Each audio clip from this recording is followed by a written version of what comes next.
The Mazda 3 has always been one of the more competent hatchbacks out there. And for 2019, it's fully, and I mean fully, redesigned. The question is, just how good is it? Since this is a comparison, we have to bring a competitor. We do.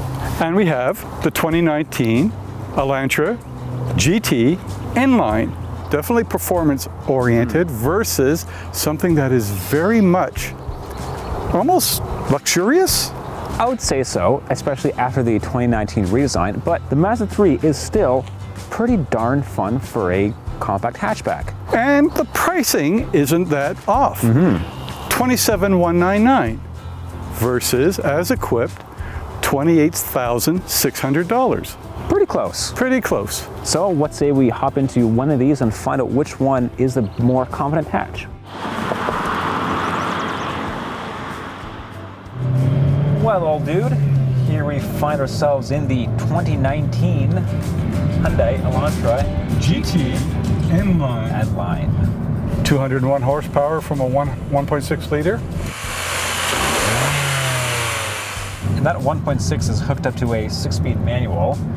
And you know what? It's pretty zippy. I'm pleasantly surprised with how much get up and go this thing has. Yeah. It's a springy little thing. Could it compare with a Golf GTI or a Civic SI? No. No, I don't think so. I think that's pushing the limit a bit. But Hyundai at least makes mention of the Nürburgring, that the suspension is being tuned as such. And it does handle well. It takes a corner quite competently. It provides great feedback from the steering. Maybe it rides a little harsh compared to the Mazda. Again, it has a sport suspension, so true. You kind of expect that. The other thing I really like about the Elantra, the center stack, the audio-visual controls, the heat and ventilation, very logically laid out. Everything is where you want it to be. You know, the infotainment is an absolute breeze to use. It has hard buttons and knobs, and the climate control is just, again, it's just so easy to use. The interior, okay, it's nice. It's got nice soft plastics and stuff, but it does. It's no match. In certain areas, black is pretty much the only way you're gonna have it. And like, at least there's a bit of red on the vents, on the seat belt, and on the stitching to sort of break things up. But other than that, it's a bit too dreary. It is very well equipped though. Other than the fact that it does not have navigation. I gotta admire the company for expanding its horizons, saying, hey, we can build a performance version of our mainstream products. Could it be better? Yeah, but it's not there are a few things to improve. It's not a bad first attempt. Yeah. There's more room in the back seat here than there is in the 3 Sport. And there is a bit more cargo space. Yes, there is. In the Elantra than in the Mazda. If you want something that isn't as crazy as a GTI, this is a fine pick. Well, there are people who really like their Hyundais. That's true.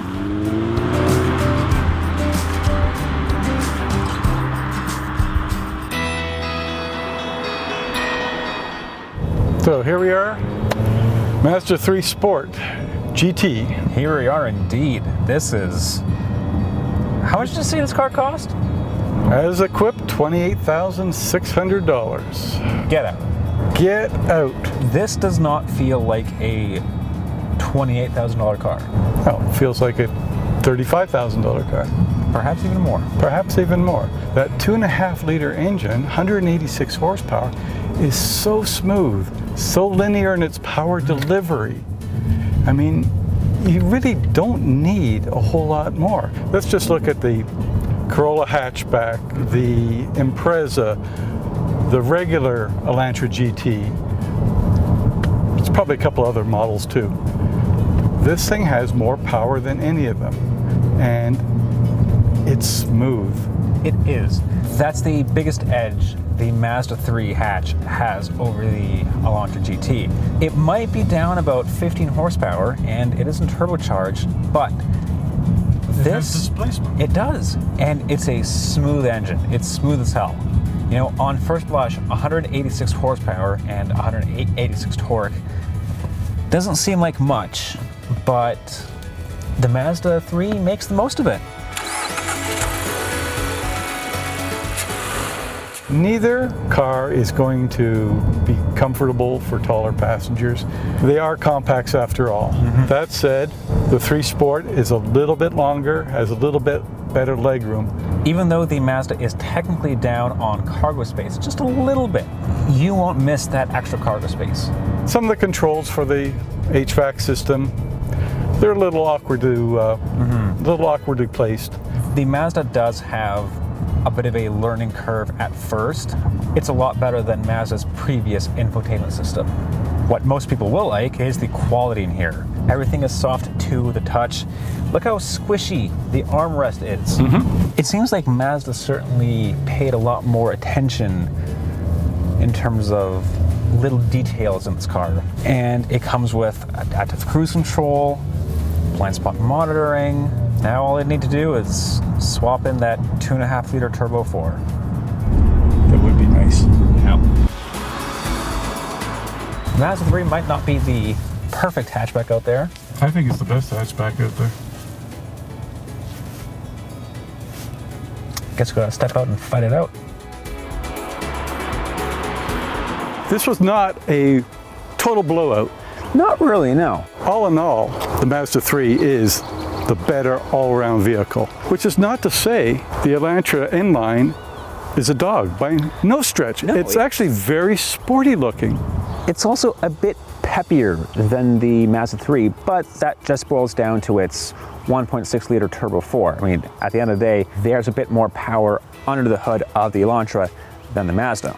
The one negative about the Mazda 3 Sport is that it's very claustrophobic once you get inside. This is much more upright, has better visibility out the back, not as claustrophobic. But that's not to say the Mazda 3's backseat and cargo space is lacking. No. At the end of the day, the Mazda 3 does offer a better all-around package. It has the better interior, it's plenty spacious inside. Smoother engine, better fuel economy. And it rides far better than its price tag would suggest. As an all-around package that you have to live with day to day, the Mazda 3 is a better choice. I have to agree with you. For Driving.ca, I'm Brian Harper. And I'm Nick Trejanis. And before you go, don't forget to subscribe, as usual. You know where the button is. And tell us what we should compare next.